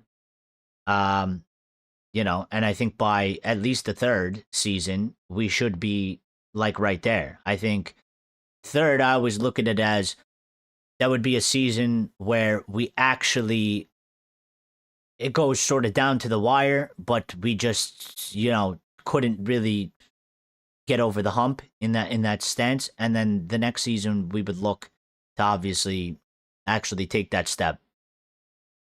I think it's doable. I don't see why. Arsenal won the league because everyone else had a bad season. It's really one of the worst title wins in Premier League history. Yeah, but again, rivals will say that, but they're not going to care. And also, in like 5 to 10 years' time, nobody's going to really remember that. They're just going to be like, Arsenal won the title. They don't care how they done it. The fans aren't going to care how they done it. They don't care. Okay? They don't care. They don't care that they're Stoke City corner fucking merchants. They don't give a shit. Because they just want the title. And this is also, that sort of proves my point a little bit, Brown. In that could be very well true. That they win the title because everyone else has had a bad season. But does that really matter at the end of the day? Not to them, it doesn't. Not to them, it doesn't. It doesn't matter. They to me, they've gone the long route, but it's paid off for them. Because unlike us, right? Okay, if Liverpool or City are this massive dominant force and there's just nothing you can do to beat them because they're just so fucking exceptionally high. And they've had seasons like that where just like you're not touching them. And no matter what you do, you just can't hit that level. They are on some other level. It's just not, there's nothing you can do. When they do drop down, that's your chance to pounce. We, unfortunately, are not in that position because we have been all over the place. They have done what they needed to do, which is they built the team. They made it really strong. They made it really consistent. Okay? They got the proper players in for the positions that they needed. Okay? Last season, and even the season before, loads of people, including myself, was saying they need a striker. They need a striker. They can't get over the line. They need a striker. They went out, they spent the money. He scored some important goals for them. He's gotten some points for them. Okay? He's helped them. They've done their midfield. They've done their defense. They have put themselves in a position when an opportunity arises, when the Liverpool or City, the ones that have been winning the league or have been dominant, drop down, it's their time to pounce. We are not in that position. So we're in the bad position. They're not in the bad position. They did what they needed to do. It took them 6 years. But I'd rather be like that and sort of, be in the conversation from season to season, and then our chance will come because eventually, it has to.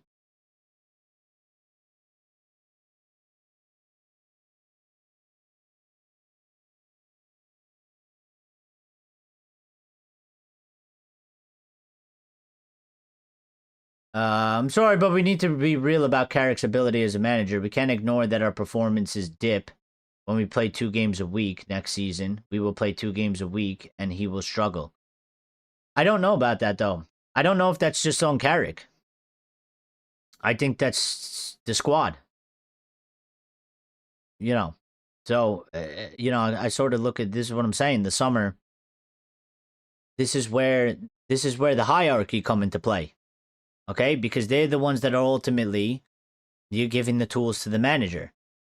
Okay, and I listen. I work construction, and we've had this debate before, and people have tried to play devil advocates with me, but I stand pretty firm on it.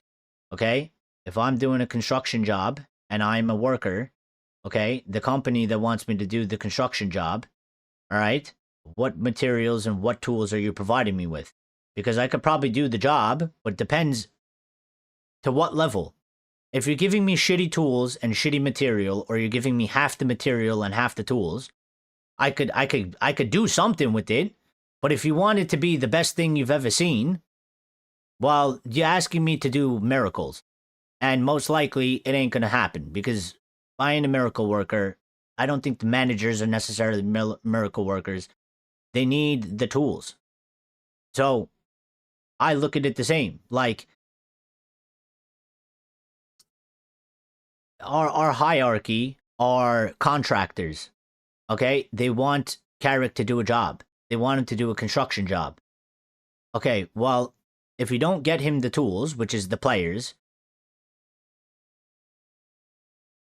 then what, he could do a job, but the level won't be to what ultimately I guess everybody would want it to be. So ultimately, when it's, you know, when it's like a C plus or a B minus and it's not an A plus, and everybody's like, well, he's limited. Well, yeah, I think he's limited because he's working in limited circumstances. He's not, he's not God. He's not just gonna like sprinkle his fingers and make shit happen. So, and I think that goes for every manager. I mean, for me, you look at PSG, okay? They had Galacticos, or tried to do Galacticos, okay? They got Luis Campos in, who to me is the most brilliant director of football in the world. He's the best one. They gave him full reins. He got rid of all those motherfuckers. He made a real team. They got in Luis Enrique, and I know Luis Enrique is a different level than, Michael Carrick, but what I'm saying is they transformed that team, and now they're able to. They won a Champions League. Their team is amazing. Okay, but if they had a director of football that doesn't put together the team that guy's put there, and they were sort of half of what they had, I don't know how would Luis Enrique be able to win the Champions League with that team? I don't know. I think they would fall short.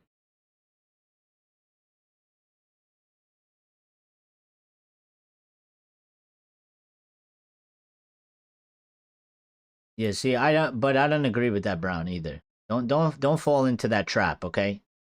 Don't fall into that trap. We have money. We got money coming in. All right? And our owners, listen, you can't trust that. You can't trust that. You can't trust that, and you can't give them the benefit of the doubt of that, because that's what they want. That's what they want to say. They like to say we don't have money. We may be financially a bit fucked up, but I don't believe them on that. It's too far of an easy of a spin in the media to say we're fucking broke so that they can just not spend the money and do it half-ass on the cheap. Okay? We're getting money in this season. For sure. There is money coming in. A lot more than what we just went through. The finish in the Premier League, we're getting more money for a better finish. We're getting the 10 million back from Adidas for getting back into the Champions League. We'll get money later on down the line for playing in the Champions League.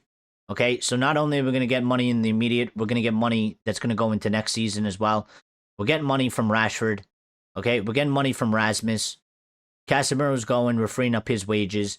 We might get money from Mason Greenwood if he gets sold, because we have a 50% sell-on clause, and he looks like he's going to go for a high price because he's done very well for Marseille, and it doesn't look like he's going to stay there. We're probably going to sell Xerxes for, a decent fee, 25 to 35 million, whatever it is. We're probably going to sell Ugarte for something about the same. So we got money coming in, and we already have a certain amount of money as well. So we'll have money we can spend. We should be able to get 4 to 5 players. There's no doubt about that. Or maybe more, depending on, maybe if we get a little bit more, we'll have to go a little bit cheaper in a couple other positions. But if the club is doing what the club is supposed to be doing, okay, again, I keep using this as an example because if you could do it once and you could do it in one position, you could do it in another position. You just have to be competent in your job. You just have to know scouting, okay? You just have to listen to the scouts. You have to be able to identify players. If you can get a Sonny Lemons for what Sonny Lemons is, the impact he's had for the price we got him, you can find players in other positions. They don't have to be 60, 70, 80, 90, 100 million pound players. You can build out a squad. You know, and again, go back, look at Luis Campos, okay? Brilliant director of football. This guy has the most excellent track record. Look at what they got Barcola for. Look at what they got, you know, these other younger players that they got them for, 19 years of age. They paid next to nothing for these guys. These guys are now worth 100 million plus, all of them. So the players are out there. You got to find them and you got to go get them. You can do it. You can get a player that's 19 years of age for 25 million. We just got Sonny Lemons in, 23 years of age from the Belgium league for like 20 million. We don't need to go and get a goalkeeper for 60, 70, 80 million. We signed one for 60 million and he was shit. So you can definitely do it. Definitely do it. And we definitely have money. We definitely have money. And we definitely need to spend. So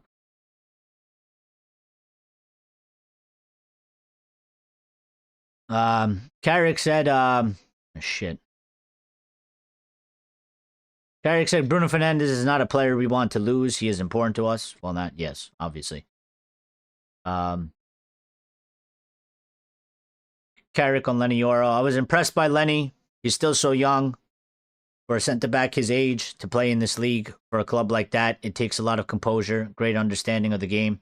He's already gaining a lot of experience and he's going to get even better. He's already doing very well. You can see he's gaining confidence. I'm pleased with him. He plays and trains well. He really wants to learn. He works with Johnny Evans and Woody and Jonathan Woodgate.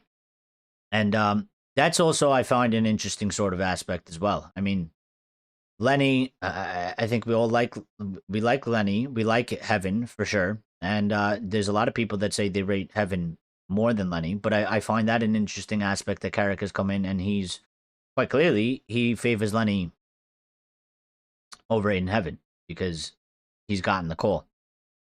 He's gotten the go ahead over Heaven. And I always back again, like Carrick said, he's still so young. And I think for what he is right now, he's good. I think he's only going to get better, and I think we're in good hands to a certain degree with Yoro and with Heaven back there at the very least. You know, I'm looking at those two guys to sort of be our main center backs. You know, going forward at one point, you know, have a partnership between both of them. I think it would be very good because I think Heaven does really well on the ball, where Lenny lacks a little bit. But I think Lenny is also more of a bit of a traditional center back in some cases. So I think they complement each other well. I do think they complement each other well. And obviously they need to improve on their game a little bit more. They got to grow. But once they play more games, I think at some point we'll see them, you know, we'll have two guys that are like, you know, 22, 23 starting at center back. They'll be our main center backs. And whoever else will be in there as well.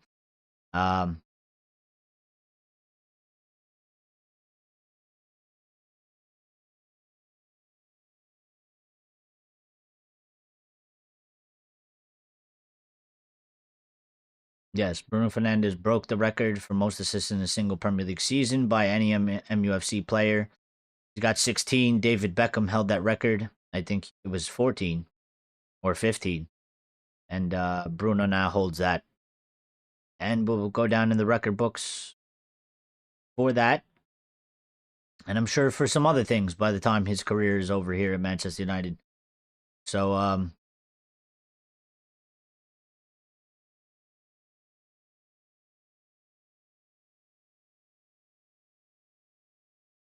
Carrick was actually asked about Rooney's backing, which is interesting because Rooney literally just made these comments, so they asked him in real time. So Carrick on Wayne Rooney's backing to get the job, and Carrick said, "There is not that much noise, is there? It's only noise if you listen to it, I suppose. It doesn't affect me one bit. Opinions. I'm loving it and want to keep pushing for more. Whatever will happen, will happen." And I guess that's sort of the right attitude. I mean, again, he can only do the job, and he can only do what's in his hands, and what's in his hands is managing the team, picking the team, managing the game, and winning and getting 3 points. That's the only thing that he's really in control of. Everything else is essentially it's noise. I mean, he can't give himself the job to a certain degree. Like, he doesn't make the final call, and he could do as good as a job as I said before. He could do as good as a job as he wants. He could end up finishing second. If they choose not to go with him, there's nothing he can really do about it. So, um, yeah, he's doing what he can. He's taking it the right way, as he should. And he's focusing on what he can control. Everything else he can't really control. He can't control what Rooney says. He can't control what sort of Barada or Wilcox decide they want to do, or Sir Jim. The only thing he can control is he is in charge of Manchester United. He is the manager. He is responsible for the training players, how ready they are for matches, managing the match, substitutions, winning matches or trying to win matches. That's all he can do at this moment in time, and he's doing a really good job of it. And he just, whatever he's doing, again, it ain't broke, don't fix it. Just keep carrying on. You hit a bit of a wall, adjust, and keep trying to move forward. And that's all he can do. That's all he can do. Michael Carrick is taking Manchester United from 7th, 32 points, to 3rd, 54 points. Yep. He's really done a fantastic job. And maybe this is the guy that we finally need to actually do a proper process and build it out over the next 3+ seasons. And we'll see where it takes us. Rooney, like some of our chatters, like Ray and a couple others, Rooney said, "Why bring someone who represents a risk like Roberto De Zerbi? For me, it's him, Carrick, who should be kept." And I think that is it is a fair aspect. Again, like I sort of touched on that as well. Like, listen, Carrick, the bit of the dilemma for me, and the bit of the issue for me, and we've sort of been hitting on this, but again, like somebody like De Zerbi, it does bring a bit of a risk. It does fill me with a bit of unease because you don't know what he's going to get. And again, I think, like, listen, I've always said, if you tell me you bring in an Ancelotti, or you bring in a Tuchel, or you bring in or you're bringing in a Luis Enrique, they are managers that have already proven themselves at the highest level in the highest competitions. They've gotten over the line. They are sort of a different ilk. And you can have the argument of, should we go for Enrique, who's won these things and is this experienced, and we know what he is, and we know how great he is, and we've seen him accomplish these things? Or should we stick with Carrick, who's come in here, who's sort of laid a groundwork, who's doing a really good job, who's trending in the right direction? I think that's the only sort of conversation that's like true, real conversation to have. It has an argument to both sides, valid arguments to both sides. When you take those guys out and you start naming people like De Zerbi or Iriola or Glasner, well, that's to me where the conversation becomes less, I don't know, sort of acceptable for me, where it sort of starts to make less sense. Because Carrick's already laid this groundwork. He's doing a great job, okay? And I don't see much of a difference in terms of them. Because what has De Zerbi really achieved? Where you say, well, I could, to take that risk of whatever Carrick started here, whatever Carrick's doing, to basically stop it, okay? Cut it off, and then sort of pivot with a new guy.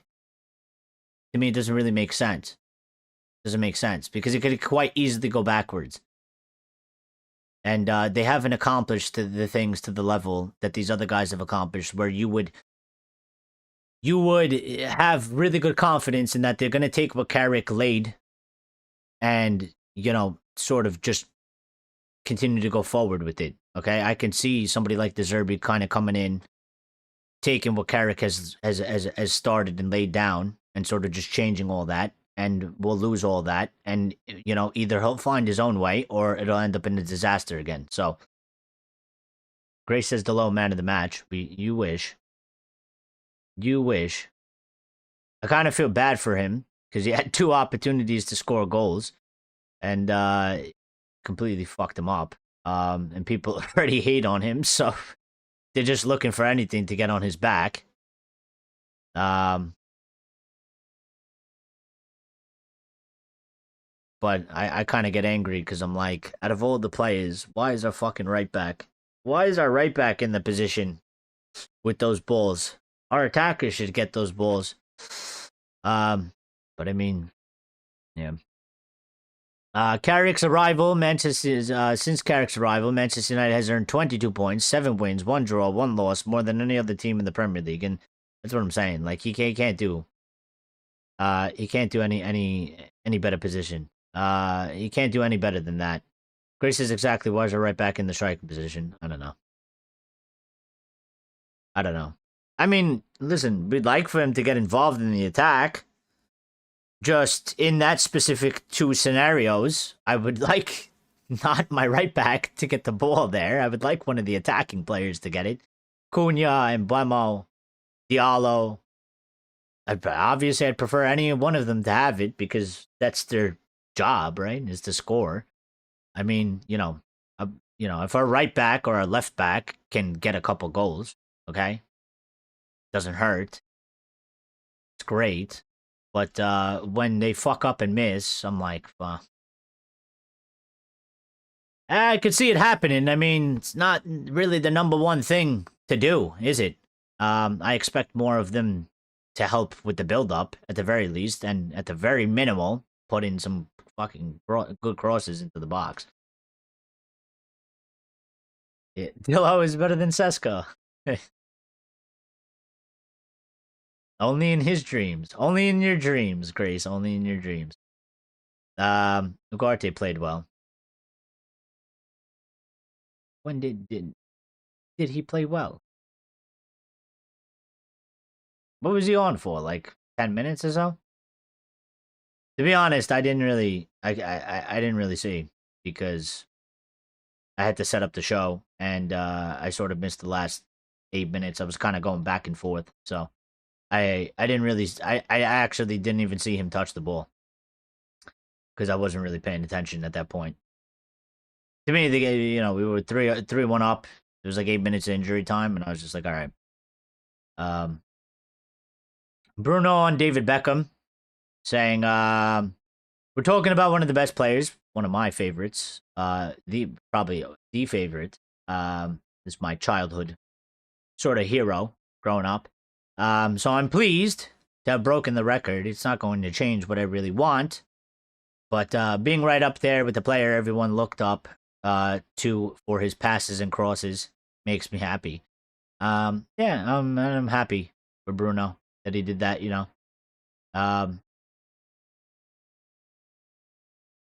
Happy he did it. Somebody had to do it, and it's good. We need a player or players to start emulating, or if you can get a player that's reaching those sorts of levels, putting his name up with those sorts of names, we're in a good position. We're heading in the right. They're doing something right. All right, we got Carrick on the. I want Carrick's things on the game. I want his comments, his thoughts on the game, not on Wayne Rooney. We already did that. Gotta go back. I think you said 2 things here. I don't even know where it is. Oh. Maguire had a good game as well. Monster display from him. And he's been sort of that guy, in that way. He's been very solid, very, very solid, reliable. Again, the only thing that sometimes happens to him is that, he's definitely older now. He was never the fastest. And that could be the point where it gets exposed. But I think the other aspects in his game, he's certainly picked it up. When I look at him now and I compare him to his first 1, 2, 3 years at United, he reads the game a lot more. He's a lot more confident. He makes a lot less mistakes. He looks less shaky, way less shaky. The first 1, 2 years, you get on the ball and he was a nervous wreck, and you just knew that he was going to fuck up monumentally, probably multiple times in the game. And, he no longer does that, and he doesn't even give me that feeling. Like, I expect him to go hard into a tackle, to get on the ball. When he has the ball in his feet, I used to worry, and I'm like, this guy is going to get caught in possession. He's going to fall down. He's going to trip over himself. He's going to give them a breakaway. He doesn't do that anymore. I never feel like he's going to do that anymore, and it's because he doesn't do it anymore. Carrick said on the game, though, I was pretty happy with a lot of things. We looked a good team. Credit to the team, or credit to them. They had a couple of spells in the game, but for the most part, we were dangerous. It was a big game coming off the defeat. The boys reacted incredibly well, and I do agree 100%, and it's exactly what we needed. And, we do have a match coming up on Friday now, so, a bit of a shorter turnaround, okay? And we gotta, you know what? It could be good for us. Because, again, Carrick spoke on this before the match, yesterday. We weren't able to do a live. But he spoke about it in his press conference. And he was asked sort of about, and we've had this discussion, and we've talked about it both ways. But he was asked about having, all this time off and not playing as many games. And he was like, well, you could look at it two ways. It could be helpful because you got more time to train and, more time to work on things and more time to rest.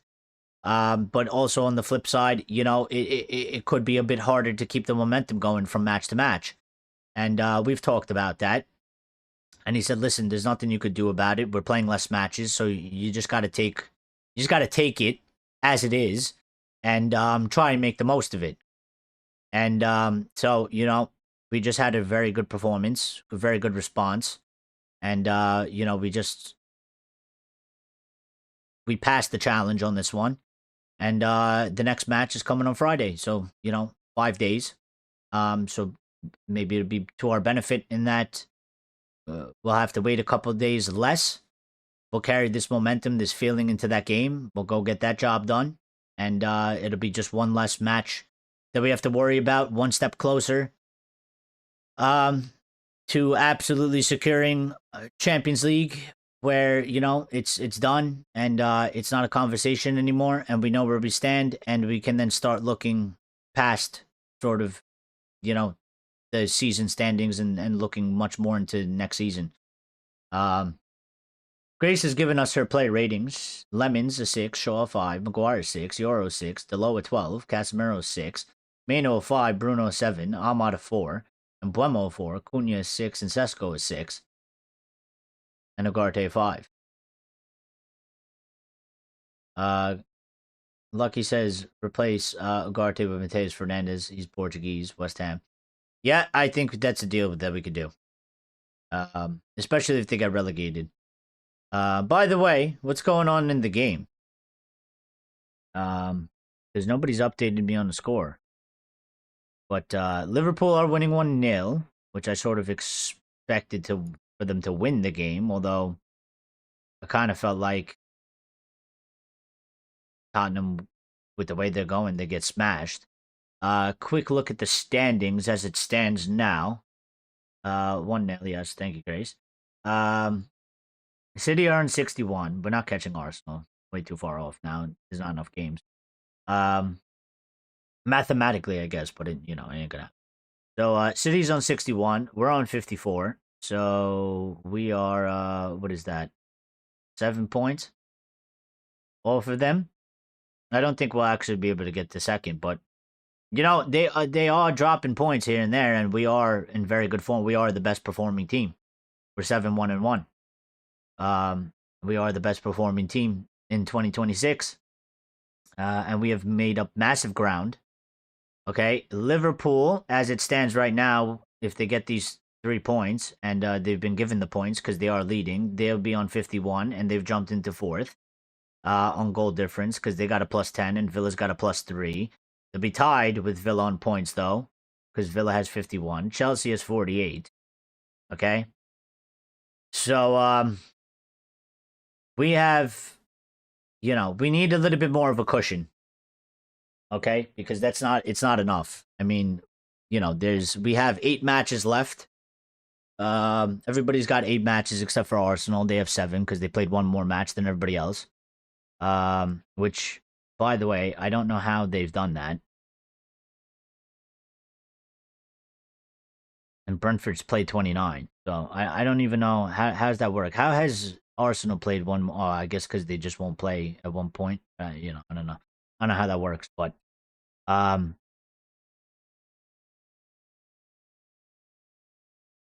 we need a little bit more of a cushion. So because that 3 points, while we are in a very good spot, and today was a very big match, and it was a 6-pointer, and we did very well to get the full 3 points, and very positive.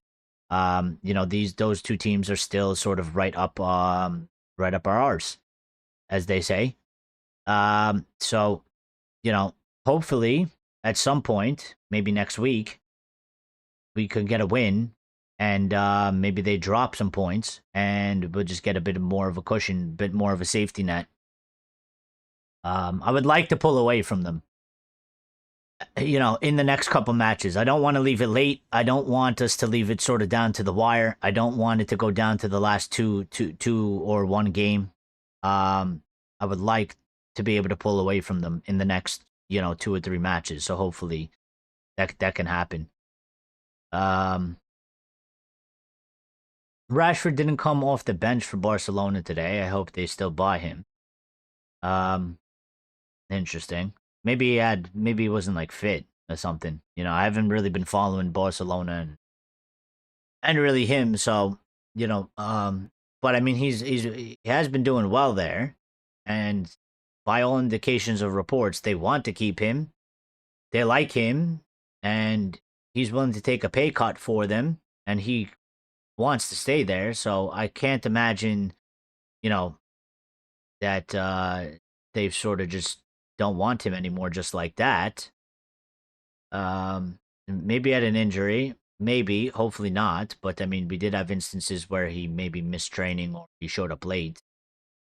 Maybe it was something to do with that. Hope not. I mean, if something's gone on, we'll find out for sure. I mean, it'll get reported 100%. If we had Rashford on the bench, the media would have a field day. But in Spain, the media isn't as bad as it is in the UK. 100% as well. 100% as well. So that's also a different aspect. I mean, the UK media is really, really bad when it comes to those sorts of things, and they do make a meal out of it. And especially, listen, you're talking about Manchester United. I'm sure Barcelona have their own thing. Okay. I'm sure Barcelona have something similar to us, okay, because they are Barcelona. And I'm sure the same thing happens to Real Madrid as well, because they are the top 2 clubs. I'm sure they have their own sort of special microscope. We're not fans of the club, so we're not in as depth as we are as about United. We hear and see everything about United. And if anything gets mentioned by anything about United, whether it's somebody associated with the club or just somebody that's an outsider or anything, anybody speaks our name, we know about it. Anybody says anything on us, we hear about it. So I'm sure the same thing happens to them. So to a certain level, because at the end of the day, the media is still the media, and they're still vultures, and they're sort of similar all over the place. So I'm sure there will be some bullshit. If you're a Barcelona fan, I'm sure you'll probably be seeing some bullshit somewhere, whether it's on X or some website that you go on or whatever, Barcelona outlet or some shit. I'm sure shit gets written probably the same way. The only thing is that like they ain't gonna talk about it on Sky Sports because Sky Sports is English and they don't really give a shit about La Liga, and they ain't gonna talk about Barcelona. You know what I mean?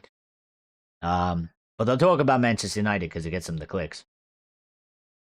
They just get on with the football in Spain. I think that's I think there's a sort of a truthful aspect to that as well, but I know for sure that there is definitely some level of bullshit going on there as well.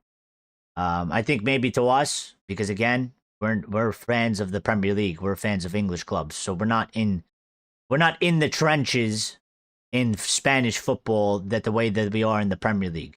So, it might seem that way, maybe a little bit more, but I think they're no, it's not all, it's not totally greener on the other side either. Everything here is just brand related.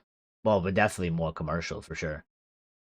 I won't believe it till I see Rashford hold up a Barcelona shirt. Well, we'll see. Apparently, it's being worked on. So, but I'm not really too worried because I think the club have made it quite clear. They've made their stance pretty strong. I mean, if Barcelona don't pay the money and that deal doesn't happen, like he's not coming back, and something will get sorted. He won't be here. Something will get sorted. And listen, we have a little bit of play, in terms of, he could bitch and moan all he wants that the deal doesn't happen, but at some point he'll have to accept it. At some point he'll have to move on and go to a different club if that deal doesn't happen, because he'll want to play. He's not going to play for us. We're not going to keep him. And the only thing that's actually really benefited us was that he's gone to Barca. He's done well. So there should be some more interest in him than maybe about a year or two ago when he was playing for us and he wasn't playing good and, it was bad problems. The only thing is the contract is running out, which hurts us a little bit, but we should be able to get a deal done one way or another. So, Tottenham are sitting in 16th, by the way, on 29, and all three teams, if the result in this Liverpool match stays, okay, Tottenham, Forest, and West Ham are all going to be sitting on 29 points. Tottenham are literally being saved right now from relegation spot by goal difference, because West Ham have conceded. West Ham are a negative 19, Forest are a negative 15, and Tottenham are negative 8 somehow. So, what's the football media like in Malta? Malta FC can just play football. Well, no, but it's still the same. It's just on a small level, Grace. I mean, they write bullshit all the time. They write bullshit articles all the time, and they try to make big deals out of things that aren't a big deal. Like, it's just on a really, really small level, you know what I mean? And it's very, very local, but it's all the same. It's all pretty much the same wherever you go. Like, I've seen things have happened from the local town that my father's from. Like, shit happens on the pitch. They write a story the next day, and it's bullshit because I seen it. I was there. I experienced it. They write and they try to make a meal out of it, and they try to fucking crucify people, and it's just like it's bullshit. They make things up. They want stories. They want clicks. They want interaction. That's how they make their money. That's how they get paid. That's how they stay in a job. Atletico Madrid school Tottenham. Well, yeah, I mean, I expect that. I mean, look at them. So, but listen, we are going to get out of here, okay? So, thank you to everybody that smashed the like button. Thank you everybody for getting involved in the chat, and thank you to the new members of the community and subscribers, okay? We actually finally hit 3,300. All right? So, we're on our way. Main goal is to get to 3,500. We're getting there little by little. All right. I will answer and I will get to any comments before I do actually get out of here. Top fans. I've been forgetting to do this, but I'm gonna try and make it more of a point and remember. Okay, YouTube gives me a list of top fans.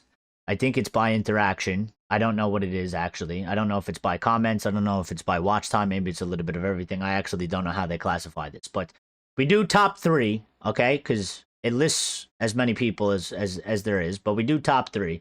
So for today's show, Brown Knight takes the #1 spot, okay? Top fans on the channel for today's show. Chad takes #2, actually tied with Brown, but I guess you know, I don't know, they listed Brown, but in terms of there's little XP points here. And Lawrence Burry takes the 3rd spot, number 3. Lawrence Burry, so top 3. Shout out to the top 3 on the show today. And shout out to the rest of you as well for interacting and getting involved. Graces, do you think Ronaldo win the Saudi League? I don't know. I think it's very difficult because of the other team. In the league, they have a very good team, and they seem to be able to spend more money and get more players than his team. So I don't know if he'll be able to do it. But I think Ronaldo's looking right now to go win the World Cup. So, and I think the fix is in as well. I think they've done a deal. So I think we've rigged it for them. You know, he came here. Ronaldo, he was with the Saudi Crown Prince, okay? And Infantino was here, and they were here with Trump. They all had a dinner together. And I think it's only fair if they fixed one for Messi, you know, fix one for Ronaldo. I won't really have a problem with it. So, you know, if Portugal win the World Cup and it's a bit fixed, it is what it is, because I think they fixed one for Messi. So if you're going to fix one for Messi, you got to fix one for Ronaldo. It's only fair. Only fair. And this will be his last one anyway. So make it happen. We want 10,000 subscribers. Stop slacking, people. We want a lot of subscribers, but we'll climb it like a ladder, little by little. We'll get there. Eric is being humble. I'm not. I want 10,000 subs by April.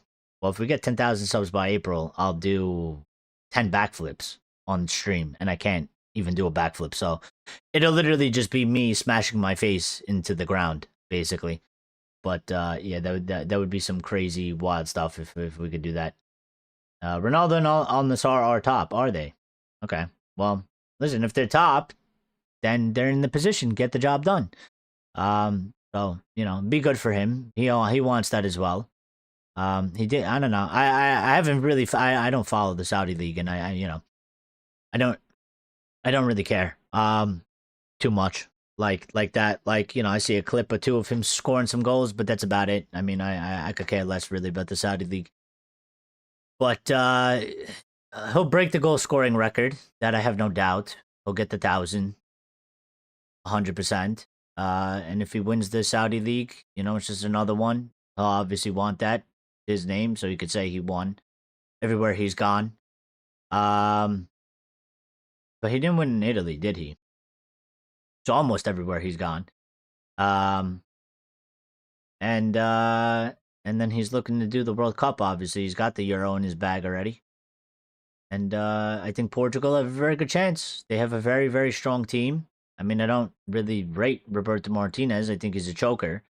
And, you know, I think Portugal have a potential to do what they... Well, not Portugal, but Roberto Martinez has a potential to do what they usually do, which is look very good in sort of the group stage. And then when it gets down to sort of, you know, quarterfinals, they'll choke it somewhere. But they have an excellent team.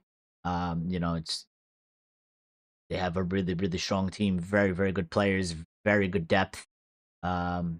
A lot of good quality. So I expect them to go very far. I mean, I wouldn't be surprised if they make it to the final. But I think at least semifinal they should be making it in there. So, get a trampoline. Delo to win the World Cup, he deserves a Ballon d'Or. Listen, if Delo wins the World Cup,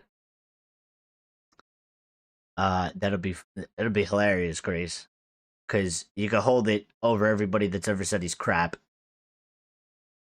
All right, and what are they gonna say? He's a World Cup winner. World Cup winner can't be crap. Can't be crap. He's got to be best player in the world now. Got World Cup. Got World Cup, and that's how that works, you know. Because listen, if it happens for everybody else, okay. If it happens for everybody else, it's got to happen for Delo. Got to be fair. Got to be fair. Hopefully, we buy him, and he can be the next That's Carlos Baleba along with Mateus Ferrer. We'll see. We'll see. All right, but I do got to get out of here. All right. So, guys, thank you. Enjoy the rest of your Sundays. GGMU. Very happy. We, I'll go watch back match of the day later. Okay. We will go live tomorrow. Okay. Same UK time. I know you guys over there, haven't changed the time yet. All right, which actually I'm in favor for. I like us being only 4 hours apart instead of 5. Okay, it makes everything better. All right, I get to it. The matches are I like them a little bit later. It's better for us. Okay, and I enjoy it. I wish we could keep the 4 hours distance instead of going back to 5. So, that'll last for another week. And our match is on Friday, and I can't tell you if we're gonna do a watch along yet because I don't know really my schedule, all the way up to that point. Where are we? Today's the 15th, yeah. So, yeah, I don't really know, if I'll be available or not. We'll know more later on in the week, but tomorrow we will be around, and so 8:15 p.m. UK time, okay. We will go live. We'll discuss whatever news comes out. I'm sure there's going to be a bunch of stuff that sort of comes out. They like to do this after we play, the day after. They give us a ton of news, positive or negative. They do it either way. So we'll do that. Maybe we'll sort of recap the game a little bit or bring up, some feelings from the match again after we've sort of digested it over a 24-hour period like we usually do. And then we'll go from there. And I'll let you know how we go as we move on throughout the week. But if there's ever any uncertainty, just remember, if I can't be straight with you on the exact day, if there was to be a show, it'd be there an hour before. Okay, set up, ready to go. You'd see the thumbnail, you'd see the show ready to go, and it's always going to be at 8:15 p.m. UK time. So whatever time that is for you, if you're not in the UK and you're in a different part of the world, conversion, do it, and yeah. But other than that, listen, take care, be good, stay safe. We'll see each other tomorrow. Okay? Show up. It's Monday. I know, Monday blues. I don't know what it is with Mondays. Sometimes, I don't know. I don't know if people are tired from work and they're just hungover from sort of the weekend and they're going back to work. But pop in. It makes Mondays way better. Okay? After, dealing with having to go back to work and sort of those Monday blues, pop in. Have a chat with the friends and the communities and the family, and you'll forget it's Monday, and it'll be Tuesday then by that time after. So, but yes, take care, stay safe, be good. Thank you to all the support. Thank you to everybody. Greatly appreciate it, and we'll see each other